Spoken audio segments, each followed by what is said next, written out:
मित्रांनो, मन धागा धागा जोडते नवा या मालिकेच्या आजच्या भागामध्ये सार्थक आता रात्रीचा बेडरूममध्ये असतो.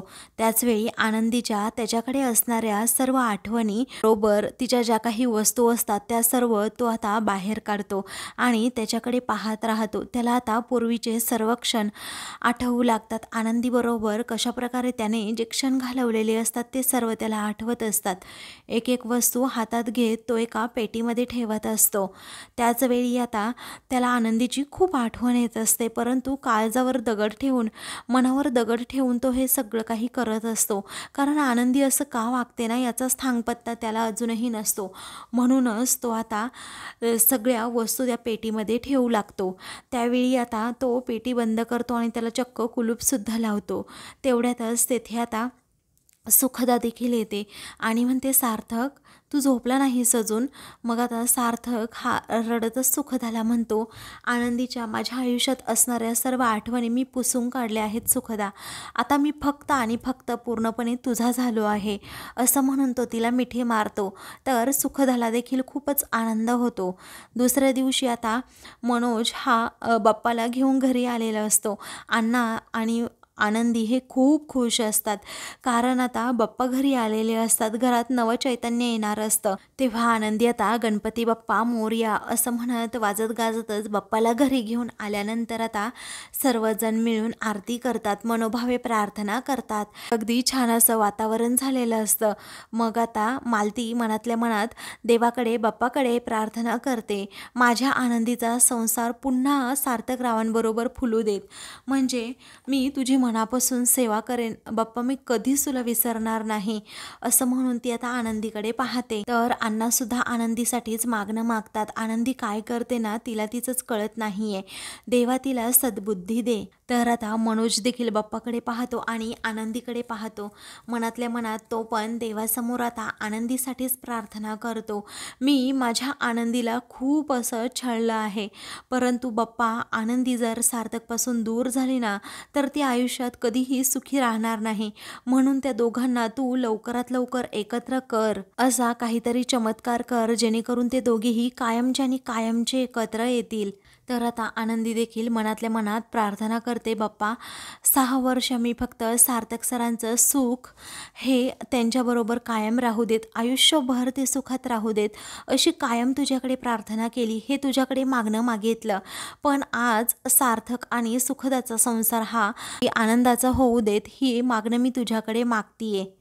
दुसरीकडे आदर्शने सर्व तयारी आता करून ठेवलेली असते. तेवढ्यातच तिथे आता सुखदा येते. ती खूपच खुश असते. त्यावेळी आता आदर्श विचारतो, काय झालं, कळी एवढी खुललेली का आहे तुझी? मग आता ती म्हणते, काही नाही असंच. तेव्हा आदर्श म्हणतो, सांग ना पण प्लीज. मग आता सुखदा म्हणते, ब्रो कसं आहे ना, अरे सार्थकने ठरवले आता मूव ऑन व्हायचं, म्हणजे आनंदीचा चॅप्टर आयुष्यातून कायमचं त्याने बंद केलंय. त्या स्वप्नांना, त्या सर्व घटनांना आणि सर्व तिच्या वस्तूंना सुद्धा त्याने कुलूप लावलंय.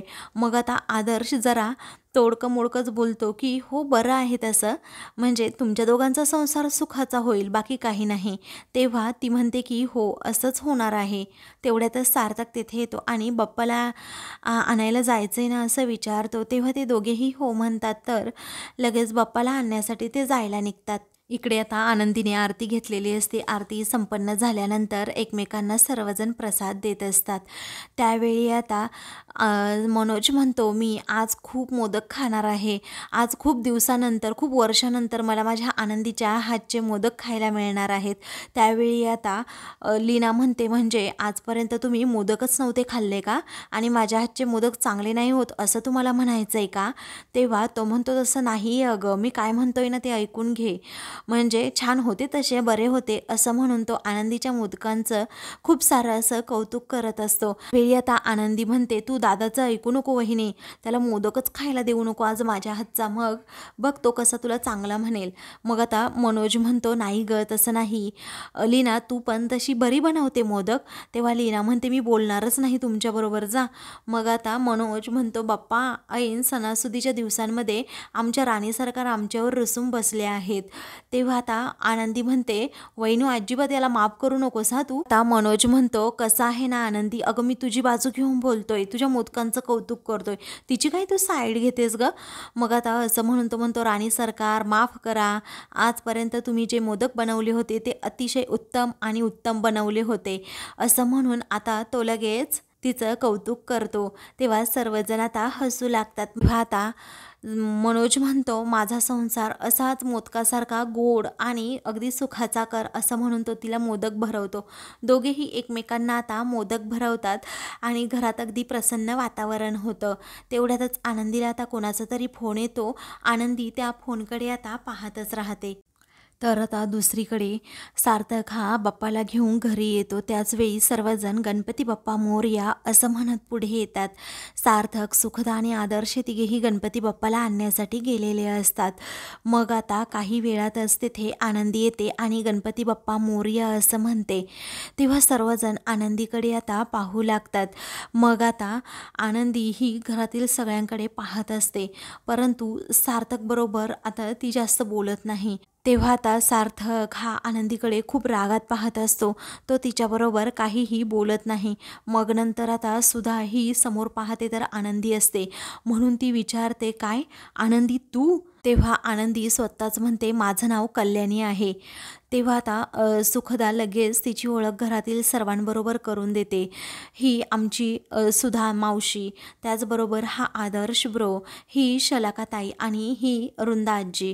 घरातील सर्वांची आनंदीबरोबर ती ओळख करून देते आणि ही आमची सुधा मावशी आहे असंही म्हणते. आता सुधाला प्रचंड धक्का बसलेला असतो, कारण आनंदी अचानक कशी आली हा प्रश्न तिला पडलेला असतो. आनंदी मात्र सगळ्यांकडे अगदी पाहत असते आणि घराकडे सुद्धा. त्याचवेळी आता सार्थक मात्र आनंदीला ओळख अजिबात दाखवत नसतो. त्यानंतर आता सार्थक आणि आनंदी एकमेकांकडे नंतर पाहतात आणि लगेच आपली नजर चोरतात. सुखदा आता आनंदीबद्दल म्हणजे माझी ही कल्याणी ताई आहे असं सर्वांना सांगते आणि म्हणते, आश्रमामध्ये माझी आनंदी ताई अगदी सर्वांना आपलंसं करून घेते. आणि तुम्हाला अजून एक सांगू का, आनंदी ताईमुळे ना आमच्या या आश्रमाला खूप मेडल्स मिळाले आहेत. आजपर्यंत आश्रम एवढं भारी नव्हतं ना, तेवढं छान झालेलं आहे. एवढी डेव्हलपमेंट फक्त माझ्या कल्याणी ताईमुळे झाली आहे असं म्हणून आता ती आनंदीचं खूप कौतुक करू लागते आणि तिच्याबद्दल सगळं काही अगदी छान छान पॉझिटिव्ह सांगू लागते. म्हणते की ती इकडे येतच नव्हती, मी तिला एवढा फोर्स केला की विचारू नको, आणि म्हणूनच ती आता इकडे आली आहे. तेव्हा आनंदी म्हणते, अगं सुखदा थांब, किती कौतुक करशील ग तू माझं, नको ना करू एवढं कौतुक. मग आता सुखदा म्हणते, अगं तुझ्यामुळेच हे सगळं झालं ना. त्यावेळी आनंदी म्हणते, अगं अगोदर बाप्पा तर विराजमान होऊ देत घरात. तेव्हा ती म्हणते, हो बरोबर आहे. तेव्हा सुधा म्हणते, सुखदा हे ताट घे आणि बाप्पाची अगोदर पूजा कर. मग आता मला हे करता येत नाही, परंतु माझ्या कल्याणी ताईने केलं तर चालेल का, असं आता सुखदा विचारते. सर्वांनाच प्रचंड धक्का बसतो. तर आता आनंदी ही म्हणते की नको सुखदा तू कर, पण आता सुखदा सारखी फोर्स करत असते. सार्थक म्हणतो की चालेल, यांनी तुमच्या कल्याणी ताईंनी पूजा केली तर. मग आता आनंदी लगेच सुधाजवळ जाते. सुधा ही आता आनंदीकडे पाहतच राहते. तिला मनातल्या मनात गिल्टी फील होत असतं, मात्र आनंदी अगदी वेगळ्या नजरेने तिच्याकडे पाहत असते आणि पूजेचं ताट तिच्याकडून मागते. तेव्हा सुधाला आठवतं, जर तुझ्या भावाला जेलमधून सोडवायचं असेल तर तुला एक त्याग करावा लागेल. आनंदी विचारते, कोणता त्याग? मग आता सार्थकच्या आयुष्यातून तू कायमचं जायचं, हा त्याग तुला करावाच लागेल असं आता सुधा तिला म्हणालेली असते. आणि त्यामुळेच आनंदीने हा डिसिजन आपल्या मनोजसाठी, आपल्या भावासाठी घेतलेला असतो, कायमचं सार्थकला सोडून जायचा. त्यानंतर आता आनंदीला आठवतं, मनोजला सोडवण्यासाठी कशाप्रकारे माझ्याकडून सार्थकबरोबरच्या डिवोर्स पेपरवर तिने सह्या घेतल्या होत्या, परंतु आता त्याचं दुःख मनाशी न बाळगता तिच्याकडून ती औक्षण करायचं ताट घेते. सुधाला आता प्रचंड धक्का बसलेला असतो. ही कल्याणी बनून इथे का आली असेल, हाच प्रश्न सुधाच्या मनात सतत गोंगावत असतो. तिचा अजिबात बाप्पाकडे लक्ष नसतं, कारण आता आयुष्यात काहीतरी वादळ येतंय की काय अशी भीती पुन्हा तिला आनंदीला वाटू लागते. मग त्यानंतर आता ती लगेच समोर पाहते तर आनंदी आता सार्थक समोर उभी असते. आता आनंदी म्हणते, बाप्पाच्या चेहऱ्यावरचं वस्त्र बाजूला घ्या, असं म्हणून ती आता बाप्पाची पूजा करते. त्याचबरोबर सार्थकचे पायसुद्धा धुते आणि मग आता ती अगदी छान असं औक्षण करून सार्थककडे पाहतच राहते. सार्थक देखील आता सारखा तिच्याकडे पाहत असतो, पण तो जरा चिडलेला असतो, कारण त्याला त्याच्या प्रश्नाचं आनंदीकडून अजूनही उत्तर मिळालेलं नसतं. त्यानंतर आनंदी म्हणते, आता बाप्पाला घरात घ्या, असं म्हणून ती गणपती बाप्पा मोरया म्हणत असते. त्यावेळी तिच्या पाठीमागे सुद्धा सर्वजण म्हणतात. सार्थक आणि आदर्श हे दोघेही आता बाप्पाला मस्त अशा पाटावर विराजमान करतात. सर्वजण आता आरती करणार असतात. आनंदी आता पुन्हा एकदा गणपती बाप्पा मोरया असं म्हणते. मग आता मनातल्या मनात ती बाप्पाकडे प्रार्थना करते, या घरातील सुख शांती या लोकांना पुन्हा मिळवून देण्याचं काम माझं असेल.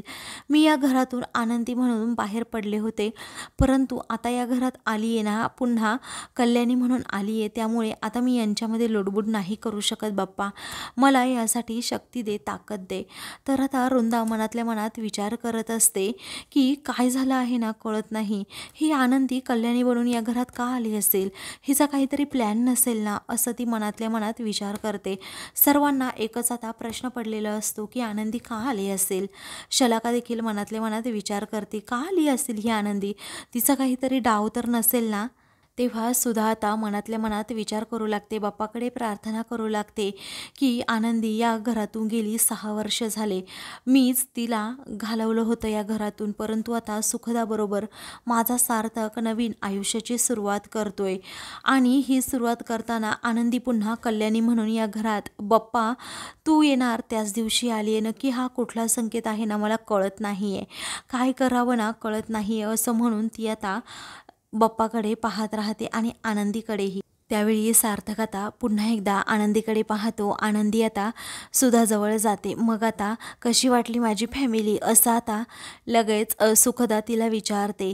तेव्हा ह्या माझ्या सुधा मावशी आहेत, हा सार्थकची आई, असं म्हणून आता ती ओळख करून देते. ती आता लगेच सुधाचा आशीर्वाद घेण्यासाठी पुढे जाते. तिला आशीर्वाद घेऊ देत नाही आणि म्हणते की त्याची काही गरज नाही आहे. तेव्हा आनंदीला आता खूपच वाईट वाटतं. सार्थक मात्र अजूनही चिडलेलाच असतो. त्यानंतर आता आनंदी म्हणते, बरं ठीक आहे. मग आता ती तिथेच उभी राहते. त्यावेळी आदर्शला अचानक फोन येतो. तेव्हा तो आता फोनवर बोलण्यासाठी म्हणून बाहेर जातो. तेव्हा आता आनंदी सार्थककडे पाहतच राहते. तर सार्थक देखील आनंदीकडे सारखा पाहत असतो, पण तो जरा चिडलेला असतो. तर आनंदी ही सुखदाजवळ जाऊन आता उभी राहते. मित्रांनो, पुढील भागामध्ये सुखदा, सार्थक आणि त्याचबरोबर आनंदी आणि सुधा हे चौघेजण तेथे उभे असतात. तेव्हा आता हा माझा सार्थक आहे अशी सुखदा पुन्हा आनंदीला ओळख करून देते.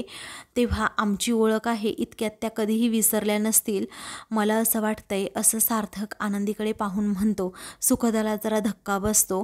त्याचवेळी आता आनंदी म्हणते, हो अगं, आम्ही भेटलोय ना एकदा दोनदा. मग आता सुखदा म्हणते हो. तेव्हा सुधाला आता मोठा धक्काच बसतो. अशाच मालिकेंची पुढील भाग पाहण्यासाठी चॅनलला सबस्क्राईब करा.